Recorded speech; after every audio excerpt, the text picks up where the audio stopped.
Hello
and welcome to Fish on Northwest. Duane and Tommy Donlan. Hey, buddy. Yeah.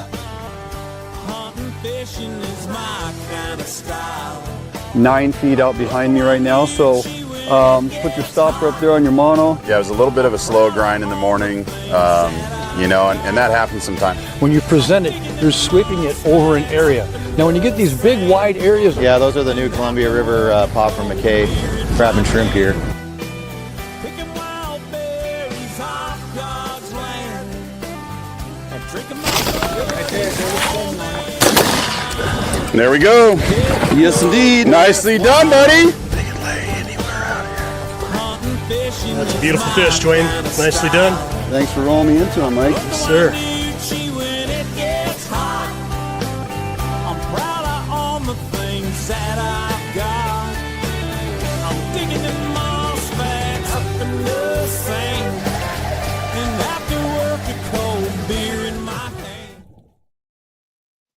Hello and welcome to Fish on Northwest. Duane England and Tommy Donlan. Hey, we're back in studio. It's live. It's Thursday. We're coming to you from the studio here in Olympia, Washington. Welcome back, buddy. Hey, thanks, man.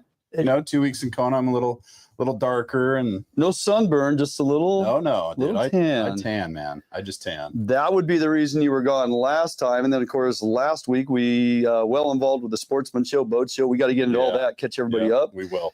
You had a busy week, lots of seminars. Yes. Just Six down, 1 to go. Oh boy, just so Yeah. busy. Just want to welcome everybody to today's program. So glad you could join us. Like I kind of mentioned rolling into this, we do in fact have a lot to catch up on. Some great guests lined up for this show and lots of things going on here in Washington State and throughout the Northwest. So we're going to do our best to get everybody caught up, bring you up to speed, and revisit a few things. So didn't know if you were aware. So at the Sportsman show this past week, I actually had 3 seminars. Kicking off the first one on Thursday, the event opened Wednesday, and it was Wednesday. I can't even remember. It's all running together. Anyway, they brought back the Steelhead River.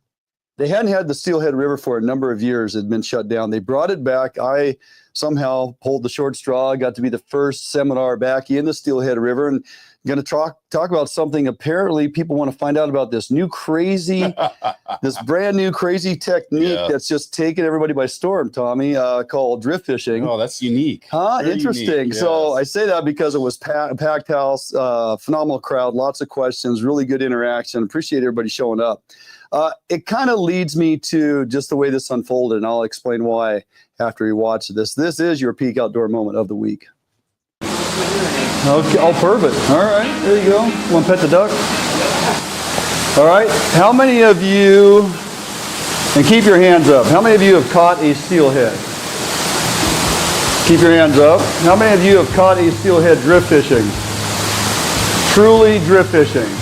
How many of you caught a steelhead drift fishing with a leader no longer than 20 inches? Oh, yeah, okay, there we go, old school. I like it. Yeah, that's why we're going to decide and discuss and interpret what drift fishing truly is compared to a lot of other techniques and methods we can talk about today, all right? Well, there you go. That is your peak outdoor moment of the week. And the reason I bring that up is because it just kind of set the stage. How many of you have ever caught a steelhead? Lots of hands go up. How many of you caught a steelhead drift fishing? Number of hands stay up. How many of you have caught a steelhead with a leader of 20 inches or less? And one older gentleman, maybe he had a few years on me, raised his hand. I was like, well, here we go. This is why we're here. We're going to talk about this. We're going to talk about other techniques that can be utilized, not to be confused with the old classic authentic drift fishing. Had a really good time. Like I said, lots of people there, lots of crowd involvement, and just a real pleasure. We're going to get into more about the show, how it went as we got through that week, and what's ahead. But it is still steelhead season, Tommy. We do have more steelhead to take advantage of. It is, and speaking of steelhead, the Skagit and the Sauk opened up February 1st. Oh, that is right. And that's going to run through April 15th. And I know you and Herzog are going to go and travel north and get in on some of that action. Probably, pick up the phone, dial up old buddy Ainsworth and get back up there, do some drift fishing again with our beloved Okies, and see if we can't break the 20 mark this year. Again, a couple days out there on that water. Beautiful country. Just a great opportunity to take advantage of a catch and release on wild fish. Yeah, and the forecast is just above 7,000, about 300 fish down from last year. Oh, that's right. Yeah, so we'll still have plenty of fish to go after, but it's down just a little bit. All right, let's get to it. Running down the show as we are. Britton Ransford, communication specialist for Southwest Washington at WDFW. It's Smelt season, Tommy, and the Smelt rules have changed. Britton is here to get you dialed in on everything you need to know and up to date. Then, of course, while at the Sportsman Show, I was able to sit down once again with our friend now, Randy Newberg. He was here at the Washington Sportsman Show, sat down for about an hour, covered a lot of ground, bringing you part of that interview in 2 segments. And then we're going to let you know where you can find the entire interview after the show. Mandy Carlstrom back. She, of course, is with Backcountry Hunters and Anglers. She's back to continue our conversation and some updates, the current status of some of the recent Fish and Wildlife Commission appointments. Then part 2 with Mandy, we're going to break down the Ruckelshaus report or review. We mentioned it last time we had her on. Now we're going to direct you on exactly what needs to be done and how you can become active in that. Also, we have then a great recap, the recent Washington Sportsman Show, the Seattle Boat Show, Tommy, where you put in your time. We also have the Pacific Northwest Sportsman Show coming up real soon. So we're going to get to that, through that, and all of it as we wind our way through today's program. Don't go anywhere. Jumping out for a quick break. We come back. Britton Ransford, he'll be on with us from WDFW. Allied, the new leader in heavy gauge aluminum boats. Allied boats have standard reverse chine and lifting rakes to help you plane faster and run at lower RPMs. Allied boats have several models to choose from, ranging from a 19-foot Mustang all the way up to a 32-foot Liberator. So regardless of what type of heavy gauge aluminum boats you are looking for, Allied Boats will have it for you. Contact Allied Boats today to learn more about these incredible fishing machines.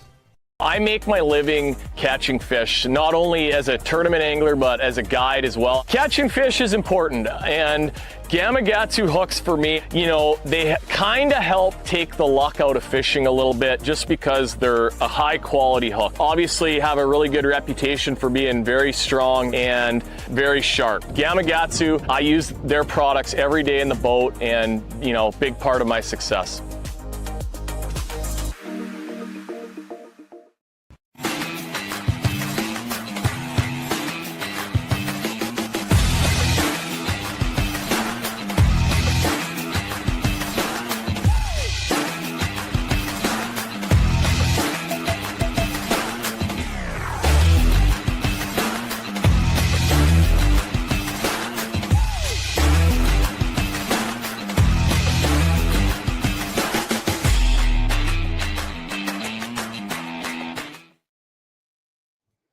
All right, welcome back. Kicking off the program for us today here, Britton Ramsford, WDFW Communications Specialist, Tommy, down there in Southwest Washington. Mm-hmm. Hey, buddy, Britton there. Welcome to the show, man. Been a while since we've chatted. It's been a bit. Tommy, Duane, good to see you. Hey, good to see you. you. After somewhere, good to see you. Yeah. Happy to be here. Fantastic. Well, wanted to get you on because as we know it, the regulations involved with smelt fishing or smelt dipping have changed a little bit. Bring us up to date. There's some license requirement now, and maybe tell us a little bit about the reason behind the change. Yeah, so in June of last year, a new license requirement was enacted into law for smelt dipping throughout Washington. To be clear, it's not a new license, and there's no endorsement. If you have a freshwater fishing license, you're good to go. Any freshwater combination temporary license is good. And youth, of course, under 14 don't need a fishing license. And this changes aligns our smelt fishery with other recreational fisheries in the state. Smelt were one of the last fish species in the state to not require a license to harvest, yet they're an ESA listed fish species. And so the lack of a fishing license, we ran into quite a few compliance issues that hindered our ability to be able to regulate this fishery under the federal guidelines that we have to. So. Yeah, that's odd. I know that the smelt season has been structured in the same way our shrimp seasons have been structured, which is like, hey, on a Wednesday morning, starting at 7 a.m. sharp, you will start shrimping. And by noon, you will conclude that shrimping and you will have all pots out of the water. Yeah. Right. And that's kind of one of the major complaints of the community. In fact, Eric Williamson called it out in the chat already and said, hey, what is the season going to look like? Are we still going to be stuck to these really short openers in the middle of the week? Can you talk to us a little bit about the scheduling? Yeah, so this year we did change how we do schedule them. In the past, as many recall, these fisheries are announced just days in advance, typically on weekdays or sometimes on weekends, and they are limited fisheries. And we can at times have 10 to 15,000 people lining the banks of the Cowlitz River from Kelso, wow, crazy, upstream to Castle Rock, and it creates a lot of challenges on the local city governments, local law enforcement, the department in general to be able to monitor that fishery, our enforcement, and so. We wanted to be able to create a new system that allowed us to provide a little bit more advanced notice of these fisheries so that we can improve the coordination, improve the compliance with the new license requirement. And so we proposed 14 different dates last month for smelt dips. And so those dates are Wednesdays and Saturdays only from February 5th through March 22nd. Those will come with weekly run size approvals to open the fishery. So if you're familiar with how razor clam digs are announced, this isn't a whole lot different. Every Friday we'll make an announcement based on the run size adjustment or the run size estimate, and determine whether the Wednesday and Saturday fishery will be open. Our goal will be to open up both of them, and we don't have exact times.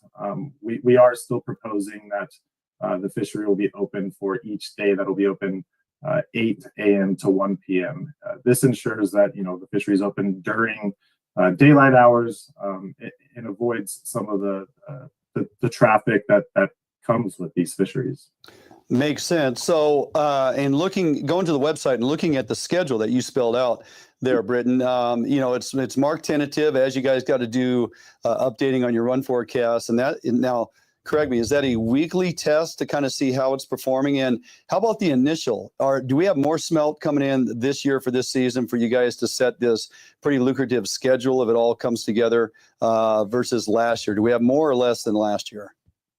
Yeah, so I'll touch on the first point. So each week we will, our fishery manager will be evaluating our commercial fishery, and then we also do our own test fishing.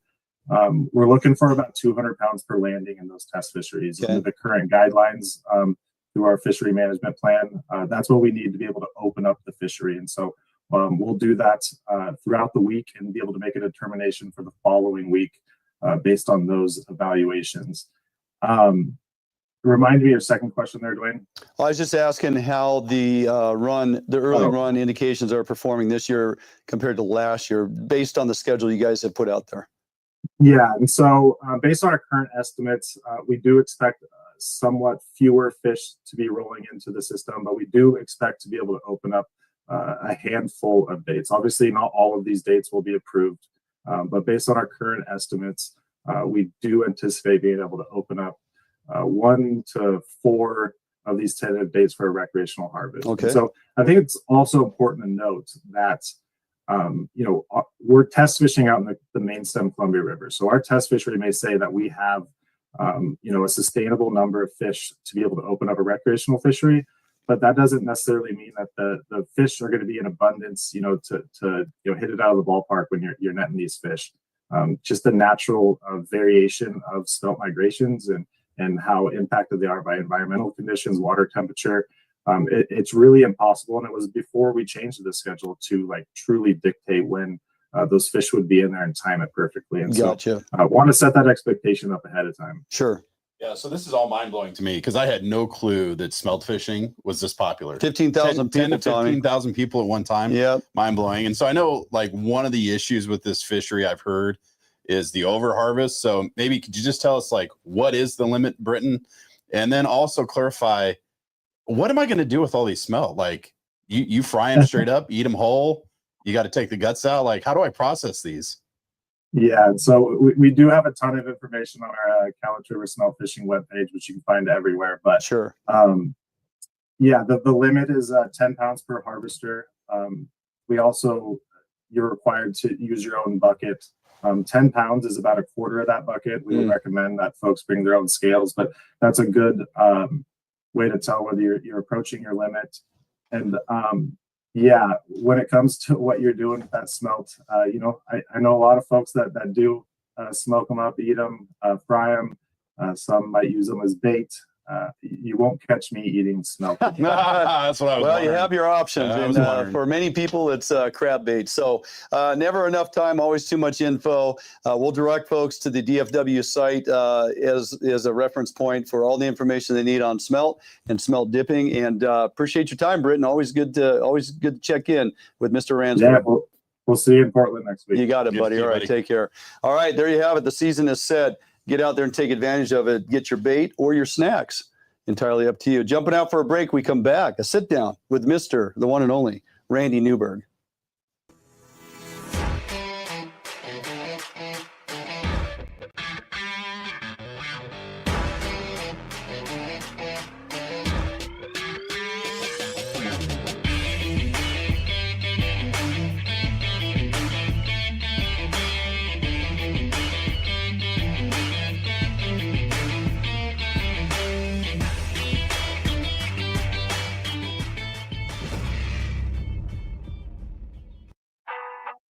All Defiance boats are built without any structural wood materials. That is why all boats are backed with a lifetime warranty.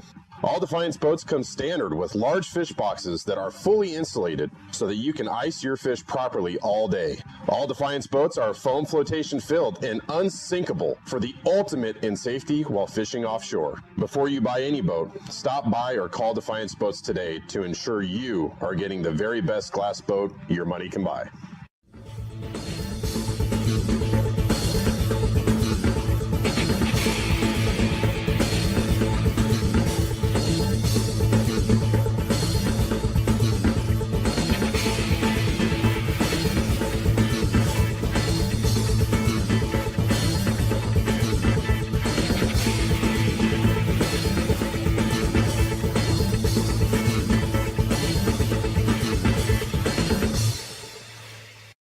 Start your outdoor adventure at Sportgo and Outdoor Emporium, 2 locations with the best selection of name brand outdoor gear at affordable warehouse pricing. Over 60,000 different items to fit in your adventure, like Gamakatsu fishing gear, premium grade high carbon steel hooks, Gamakatsu custom designed fillet and boning knives to tackle and storage containers. Gamakatsu, simply the best.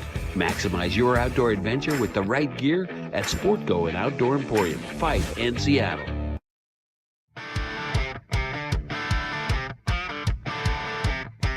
Hey everybody, good morning, Duane England, and welcome to the Fish Hunt Nation podcast. Randy Newberg. Duane, thanks for having me back. Great to see you again. You're so busy, but yet you take time to come sit with me, and I always appreciate it. Well, you're the guy who is dialed into what's going on up here in the Northwest, so you're a valuable resource. We try to be, and we're going to get into that. There's a lot going on. A lot. In the and that, I don't know if that's a good thing. You want to be ground zero if it's like really exciting event, big release of something new. Yeah. We don't particularly like to be ground zero for what we're kind of known for.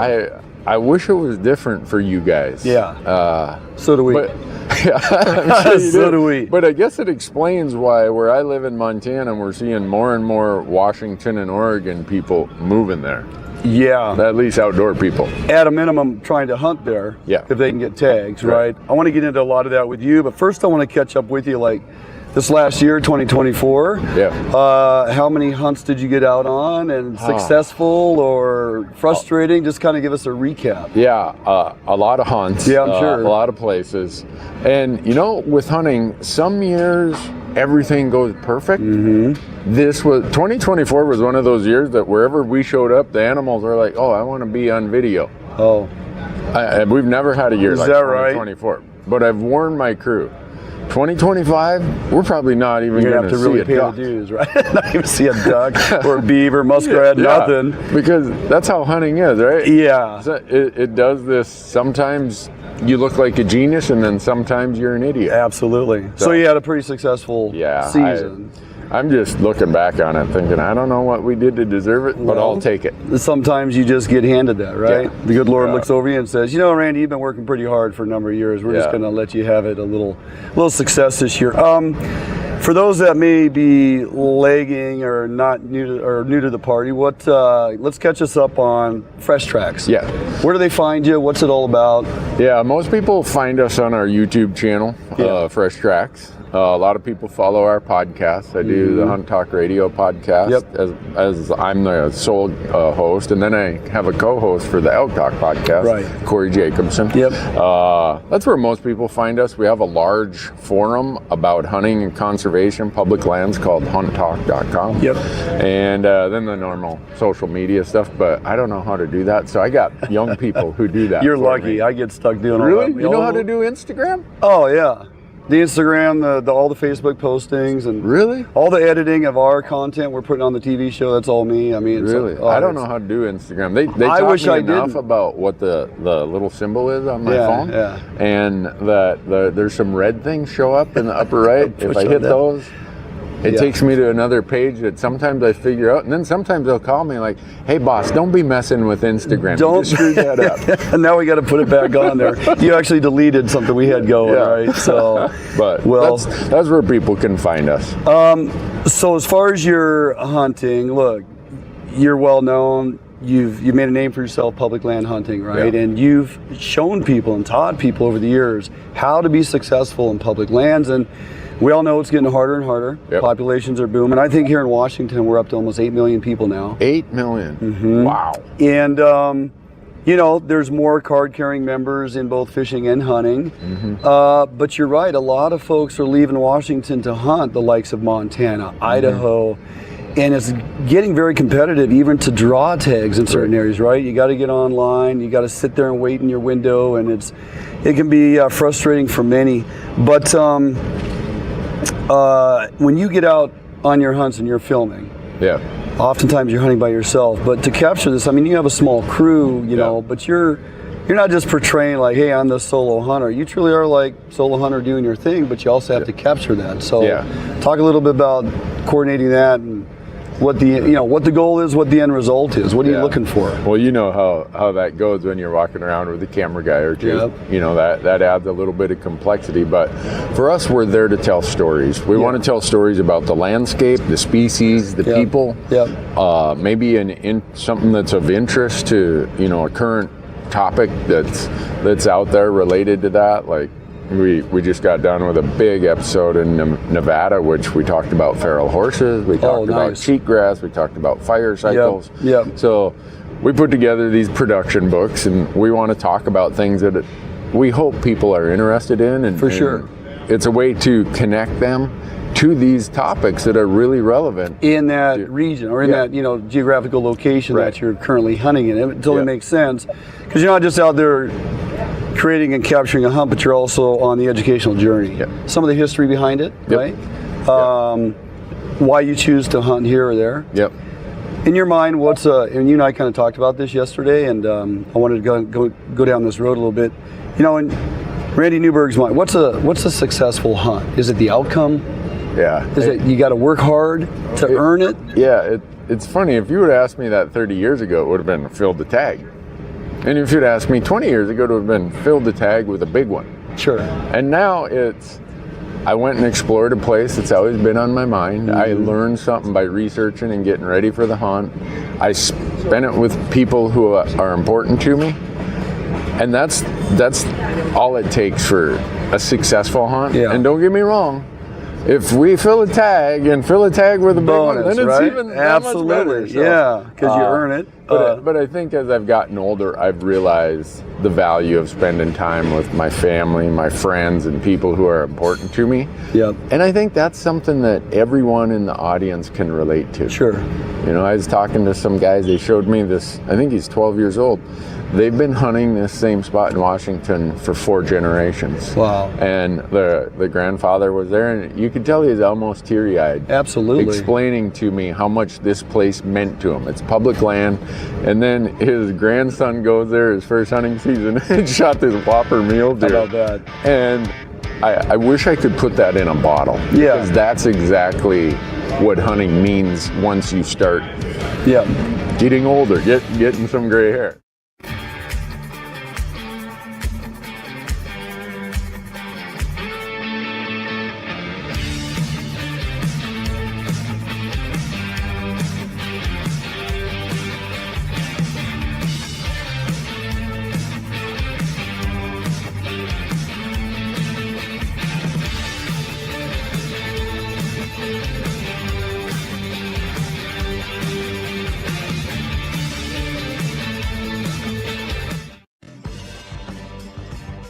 Defiance Marine is the one-stop shop for the Pacific Northwest angler. Defiance Marine guarantees the best price on a new and best service on a repower for your current boat.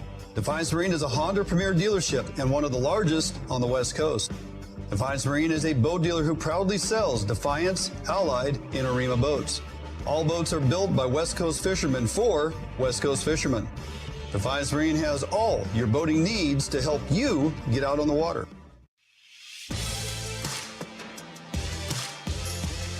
The Northwest premier upland bird hunting destination. Located along the beautiful Umatilla River in eastern Oregon. Fully guided bird hunts with expert guides and top-notch dogs. Enjoy comfortable accommodations and gourmet meals at the Riverview Lodge. Book your sensational hunting experience with Horseshoe Curve Outdoors. I wish I could put that in a bottle. Because that's exactly what hunting means once you start getting older, getting some gray hair. Well, you kind of slow down, take it all in, and you know, and I think you and I had a real brief but yet successful conversation the other day just on kind of putting a pin in it. Was it successful or not? And it's an individual, I don't want to say choice, but accomplishment, opinion of each and every person. So what makes your hunt successful? For some guys and gals, it's showing up at elk camp. Maybe you bag an animal, maybe you don't, but you got that week again with friends or family, and you do it year after year, and hey, we had a successful, nobody got hurt. Yeah. I guess that's another one of those easy check boxes. Right. Nobody got hurt. Nobody got hurt. Nobody went to the hospital. Nobody showed up at the front concierge with a bloody arm going, I think I need some help, right? Yeah. So there is that. I want to talk to you about the Casey Brooks story. Yeah. Okay, so we got a potential, highly probable world record elk taken here just outside of Cle Elum, in Washington, right? And there's been some controversy. Now, look, successful hunt, getting berated via social media, as we know, your and my generation, growing up hunting, fishing, what we had to do to be successful. Yeah. The information highway nowadays and how fast information moves from one source to another, lightning speed. Yeah. So folks will be all in support of his accomplishment. Then you got the entire camp of naysayers and saying, did he earn it? Was it hard? Did he put in the work? Yeah. You know, if that's your thing, that's your thing. Yeah. Look, this is a 480 plus green score. Yeah. And he had access to it. Again, it'll be looked upon successful or token, or I call it a non-typical hunt. Yeah. Non-typical hunt can mean a number of things. For me, one thing is non-typical hunt is because it's either on a golf course or a backyard or in a parking lot. But how do you take that all in when you look at different groups of folks firing away, throwing their opinion out there, trying to either, maybe they're jealous? Yeah. I'm not sure what drives some people to feel that they're an expert on what happened. That's if a they good weren't point. there. Yeah. And maybe I'm more sympathetic to that because people question my motivations and what happened. You know, when you put yourself out there, you have to accept that there's going to be the critics. And there are going to be the people who seem like they were right there with you. Duane, I know what really happened that wasn't on camera. Yeah. So I get subjected to this, armchair quarterback. Don't we all? Yeah, applying motivations to why I do what I do or how I did what I did. And so having been in that situation the last 17, 18 years, I'm really slow to judge anything. I mean, there's some things blatantly, if someone ends up, I read about them in the police blotter. That's blatant, right? Yeah, that's okay. I'm pretty sure something happened there. But all the other stuff about it, so many people have asked me about that. They're like, what do you know about the Brooks Bowl? I'm like, I don't know anything about it. I don't live in Washington. I don't know the hunter. That's what I've seen on, online, social media. This guy says this. This guy says this. I'm like you. I don't get deep in the weeds on it.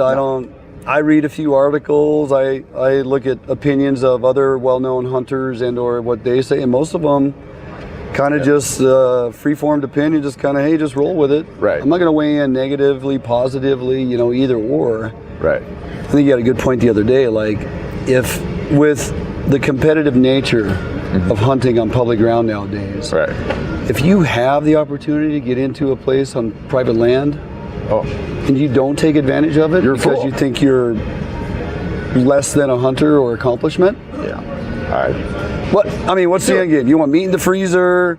You want a decent antler rack sitting on your wall? Maybe. I'm a meat guy. I want to put meat in my freezer, feed my family. For me, there's sideboards. Is it legal? Those are the widest sideboards. Absolutely. And then as the sideboards come in a little tighter, is it something that is detrimental to hunting? Because there's some things you'll see on content where it's like, okay, that was legal, but you really didn't have to show the world that. Maybe a bad outcome or something. Yeah. Other than that, I think the hunting community gets in this mindset of overusing the term ethical as a way to substantiate their own personal preferences and try to cast shade on someone else's personal preferences. Yeah. And I just I'm not going there, man. You know what? Whatever you want to do, however you want to do it, that's the beauty of hunting is you get to select how you want to hunt, what you want out of that hunt. And, if you want to criticize statewide raffle tags or statewide auction tags, okay, that's fine. Sure. But right now they exist, and so the people who win a raffle or an auction, they're taking advantage of something that's there. Yep. And so I look at what we have as bigger issues in the hunting space. And these kind of discussions and debates and, rolling grenades into the other guys. They don't help solve any issues. Yeah, that right? doesn't even make my top 500 it's not even list. usually in the conversation. Yeah, right? so I don't know. I get it that some people want to get worked up about that, but I wish they'd take some of that energy and use it for advocating for more access, emailing one of their state legislators or trying to have a conversation in person with a decision maker or an elected leader. That would go so much further towards the cause of conserving and protecting hunting and fishing and access. But that's just the human condition, I guess. Well, yeah. Persons choose to, put their focus and their energies into certain things. And I'm with you.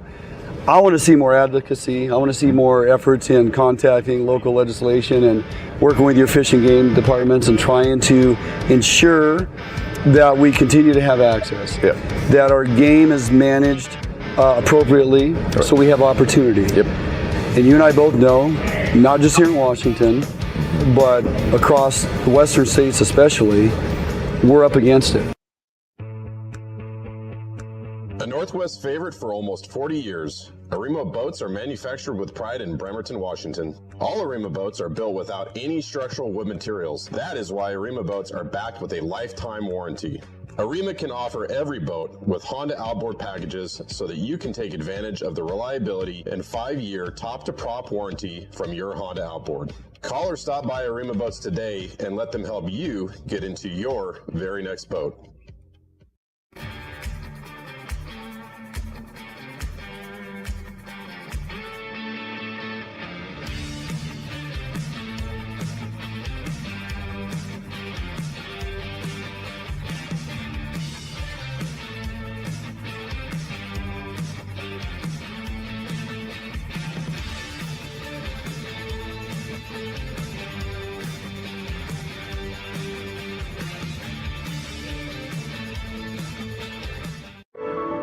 You haven't been here, but you know it. You've heard the sounds, smelt the air, and seen where your heart lands, if not yet. You haven't been here, but you've longed for a destination near or far, a place where discovery and history thrive for young eyes and old alike. You haven't been here, but you're on your way to a place not far. ExploreTheDalles.com. I make my living catching fish, not only as a tournament angler, but as a guide as well. Catching fish is important, and Gamakatsu hooks for me, they kind of help take the luck out of fishing a little bit just because they're a high quality hook. Obviously have a really good reputation for being very strong and very sharp. Gamakatsu, I use their products every day in the boat and, big part of my success. All right, welcome back here in studio. Hopefully you enjoyed that. Randy Newberg is just such a great individual to sit down with. Yes. Great discussion, and we get into a whole lot more. You can find that entire podcast at the newly launched, Tommy, Fish Hunt Nation podcast. It's actually loaded up now, and you can listen to the entire thing. It's almost an hour long. Great discussion, and you'll find that on any and all of your podcast platforms. Whatever's your favorite, you'll find the Fish Hunt Nation podcast. Go check it out. So right now we switch from Randy to Mandy. Tommy, yes, good transition. Want to reintroduce Mandy Carlstrom, Backcountry Hunters and Anglers, back to the program. Welcome back, Mandy. Thanks for taking time to catch up with us once again. Yeah, thanks so much for having me on. Absolutely. So real quickly, last time we kind of were going down that path of these recent appointments by exiting office Governor Jay Inslee. And as of late, as of yesterday, there was some serious movement taken and some action taken because of, Bob Ferguson intervening. Exactly what's going on with those commissioner appointments and who are they? Yeah, so we got some really good news yesterday that at the request of the governor, the Senate rescinded those appointments. So that was reappointing Reagan and then the new appointment of Len O'Connell. So that was if we're looking for a good step in the right direction, yesterday, that was it. It opened the door to allowing, a clear and transparent appointment process to happen, which was, that's opposite of how those appointments did occur. So yeah, and just to catch folks up, so if Ferguson chooses not to reappoint Reagan, he's out. I mean, he's done. And O'Connor, if she's not reappointed, she's done. So we literally have 2 seats, and of course, Jim Anderson's still kind of hanging in there. They have to decide what they're going to do with him. But currently, we have 2 open seats. That is up to Bob Ferguson to appoint persons into those positions, correct? Yes. Absolutely. Yeah. Perfect. I love it. At least we got something, as you just said, moving or stepping finally in the right direction. Yeah, I was really surprised to see that. I was too. I did not. Caught me off guard At all. It shot around social media platforms like wildfire. I mean, it was like the hot topic of the day. If you've been paying attention to what's going on, it was like, whoa, check this out. So and case in point for what happens when people get involved and actually, take action and send those action alerts in and get a hold of the right people. Right. You can make a positive impact. And I think that's something that a lot of folks have gotten, stuck into the rut of, oh, we can't make a difference. Like, no, you absolutely can. You can do it. That's right. Absolutely. Hey, Mandy, I think, we all know how the commission has operated over the past few years and how things have gone in commission meetings. They're very hostile. A lot of arguing, a lot of conflict. And it's evident that those commission members have been hyper focused on de-emphasizing the role of hunting and game management, specifically ungulates. And at the same time, also being super focused on the promotion of preservation when it serves their purpose of promoting predators, right? We've seen a lot of our hunts attacked. We've seen the spring bear hunt go away. And we've seen a lot of our elk populations fall way below objective, and it's really concerning. And so as you watch these meetings, they just kind of continue to degenerate to the point where I kind of feel like it made a lot of people, in our government body really uncomfortable with how the whole commission was being operated, regardless of where you stand on the issues. For sure. And I want to get your perspective. Is that some of the motivation to appropriate that money, to spend that money to generate something like the Ruckelshaus review?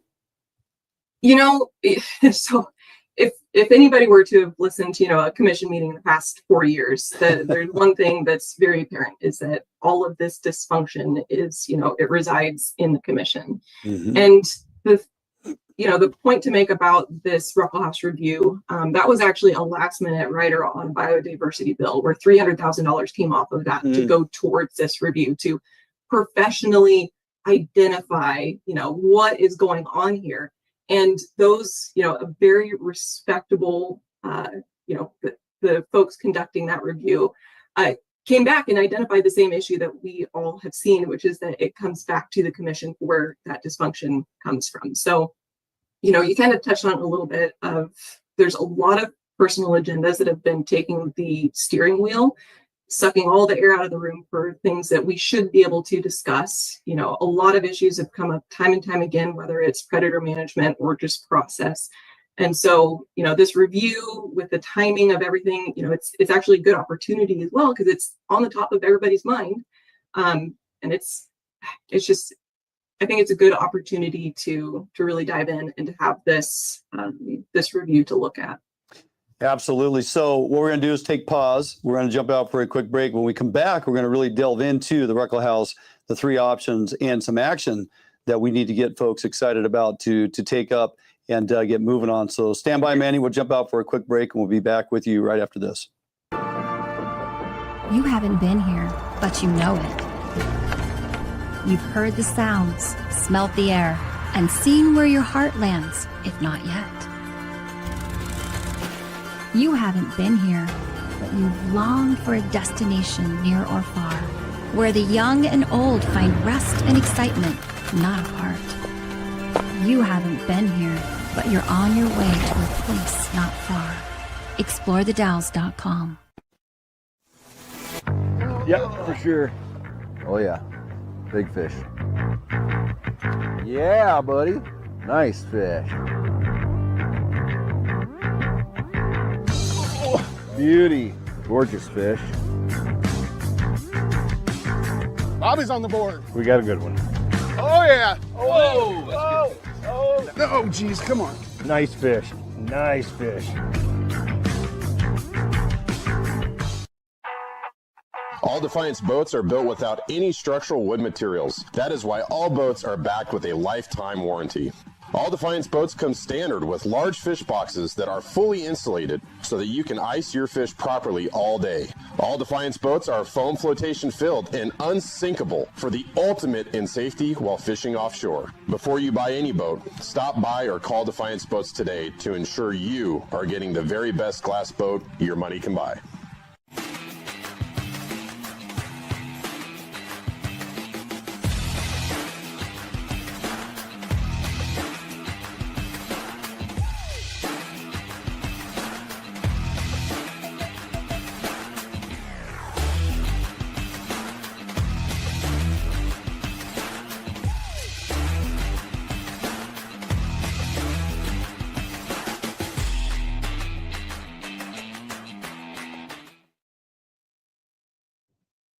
All right, welcome back. We are still here with Mandy Carlstrom, Backcountry Hunters and Anglers. So, Mandy, real quick, the Ruckelshaus review came out, and one of the board members for Washington chapter Backcountry Hunters and Anglers, Dan Wilson, had a quote out there in a lengthy article, but one that stood out was, "I think the report is objective and insightful."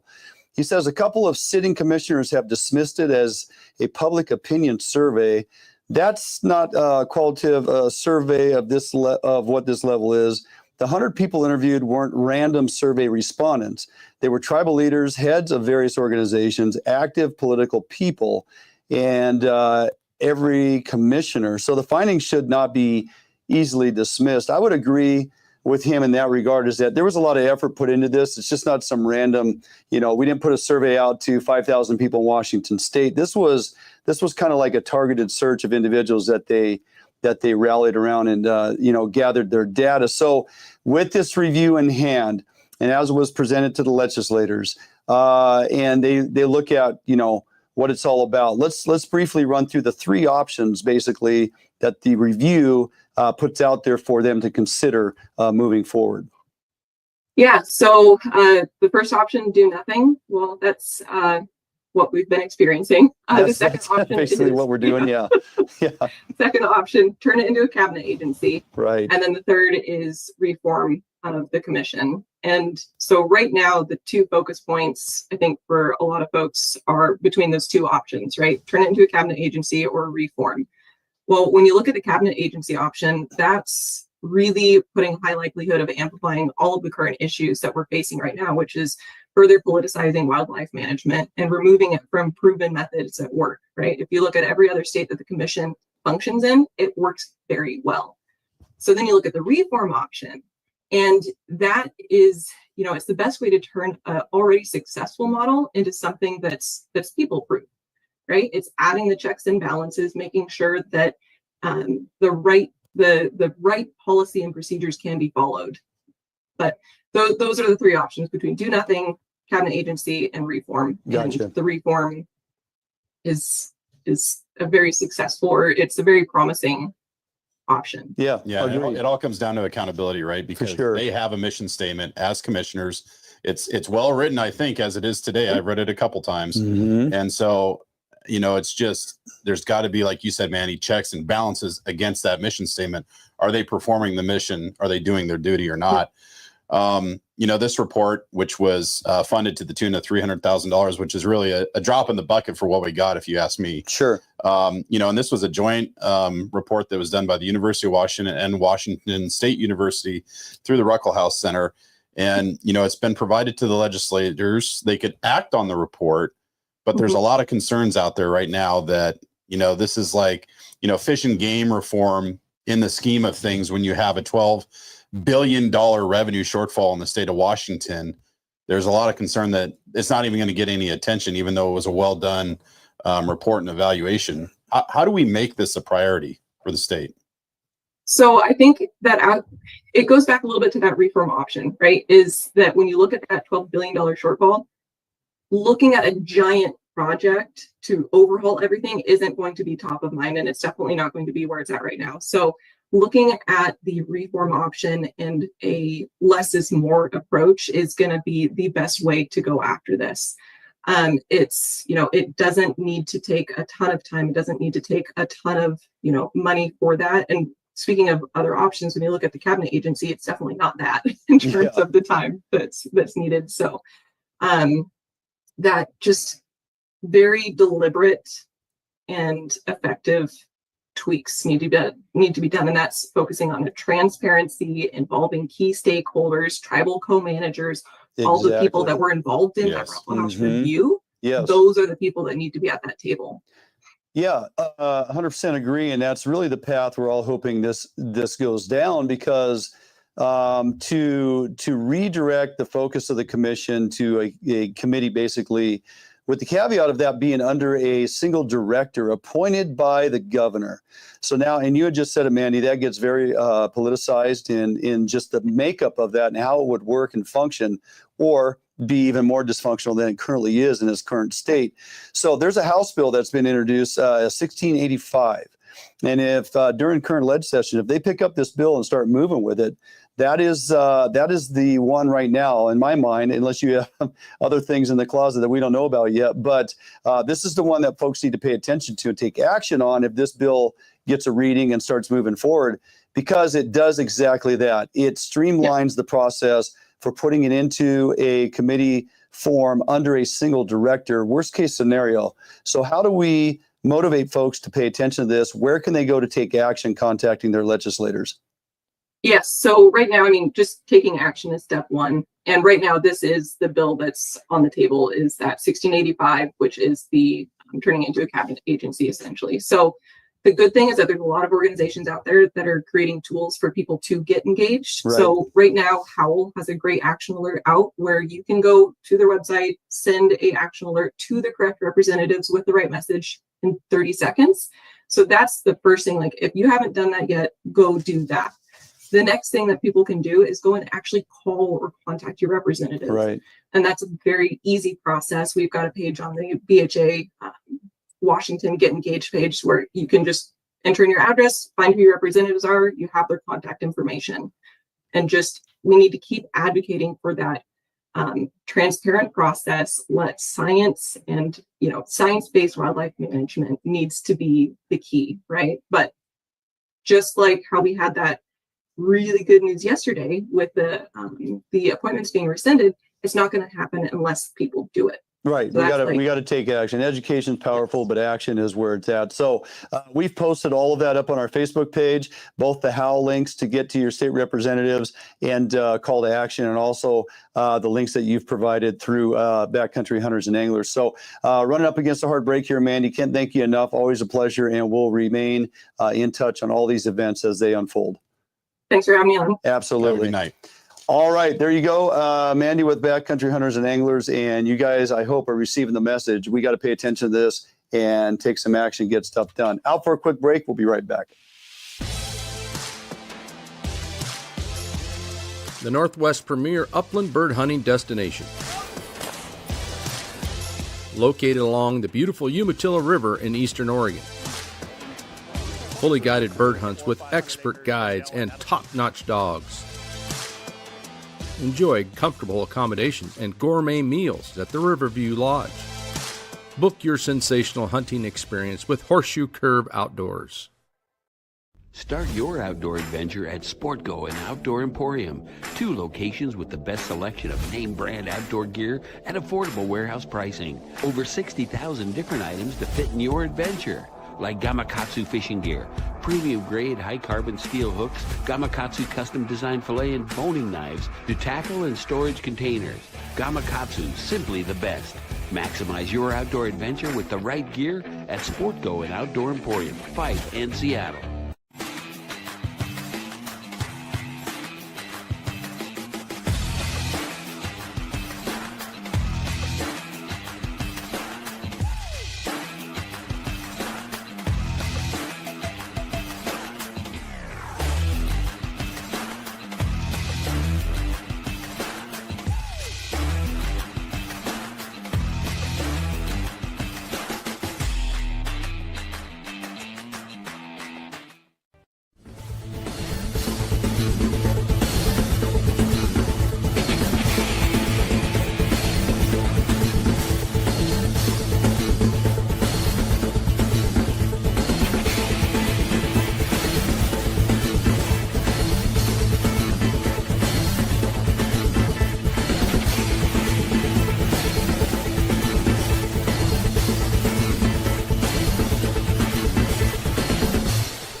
All right. Well, there you go. Good conversation with Mandy once again. Yeah.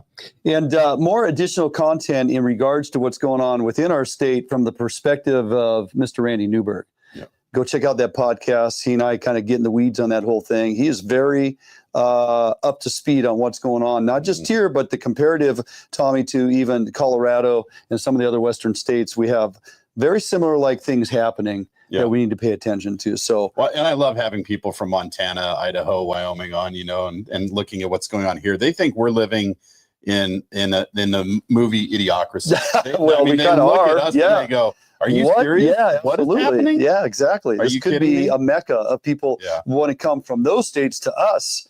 But until we manage our fisheries and game and everything to the maximum opportunity, we'll never be there. So that's right.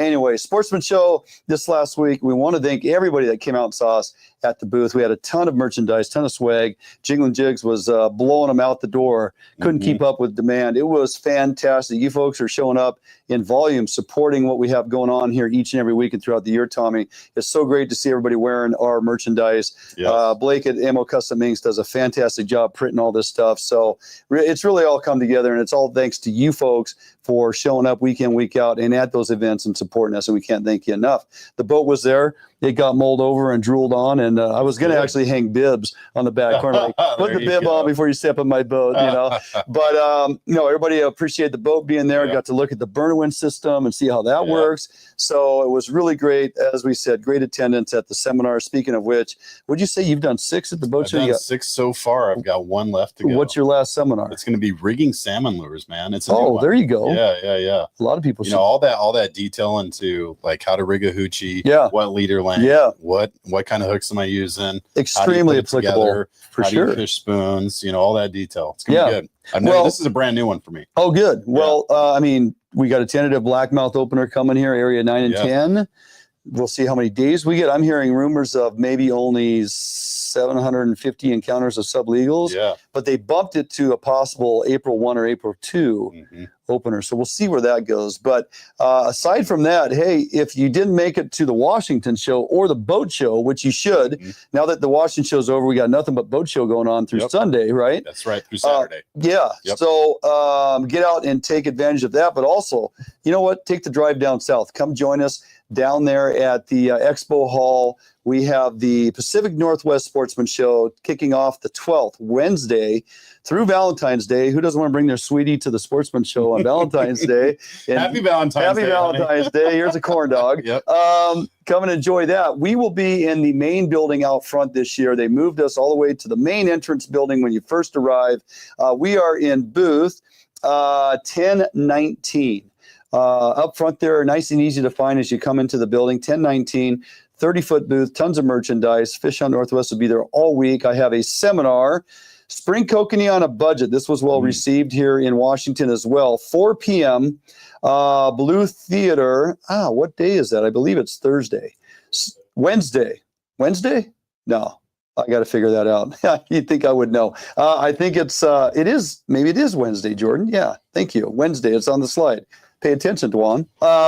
So 4 o'clock, first day of the show, Spring Kokanee on a Budget. You can get to them without downriggers. I'm going to show you how. Once again, well received. I'm going to give you all the details. So lots going on. We continue to get through it all, and then eventually we're going to be back on a normal schedule here. Right?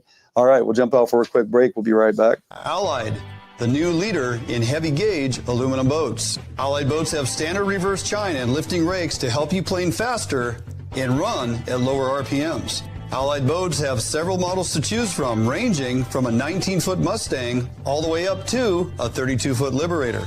So regardless of what type of heavy gauge aluminum boats you are looking for, Allied Boats will have it for you. Contact Allied Boats today to learn more about these incredible fishing machines.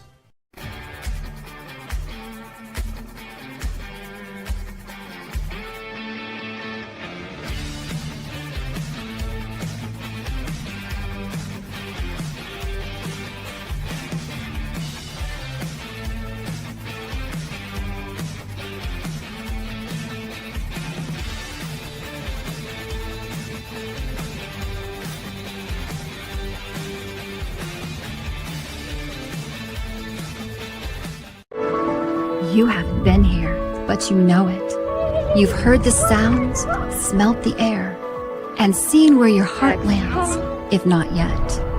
You haven't been here, but you've longed for a destination near or far. A place where discovery and history thrive for young eyes and old alike. You haven't been here, but you're on your way to a place not far. ExploreTheDalles.com.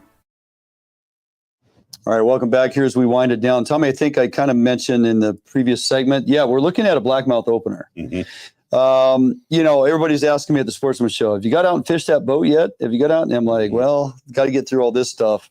I've been telling everybody, when I get back from Portland, that thing is getting out in Area 13. We're doing it. We go chase some blackmouth. It's early, but you know, you can't catch them on the couch. We're just going to go put some hours on the motors, get out there and get on the troll. We can find a few fish stacked up based on tides and bait and stuff. Maybe we start jigging for them. With it. We'll get jiggy. March, April, ideal for jigging as I you know, put out there in my seminar. But that, you know, we can look forward to that Area 10 opener. I'm a little leery of how many days we're going to get. If truly we are sub 1,000 as a number for our sublegal encounter, that gives me cause for pause. Like, man, we might only get 3-4 days. Right. I don't know how many days a week we're getting. It's probably going to be a 3 or 4 day deal. I haven't looked into it. There's still, I talked to different people throughout the region, PSA folks and whoever, those that are in the know, and there's some dates and things starting to come out. Is it going to be a April 1, April 2? Yeah. Well, it started in January. Now, this fishery was in January. Back in the day. Then February, then March, and now we're in April, right? And all that movement is to really get away from the sublegal. So we'll see if the key. We'll see if it pays off. If it does, then maybe that number's okay. I'm okay with it too, because we get a chance to get into some bigger fish. Because we have springers migrating through. That's right. All right, going to do it for us here this week in studio. Out of here next week. We'll be down in Portland. Please come down and join us. And then we'll see you back here next time. Have a great week. Have a great weekend. Get out and get something done. Hope to see you down in Portland. Until next time.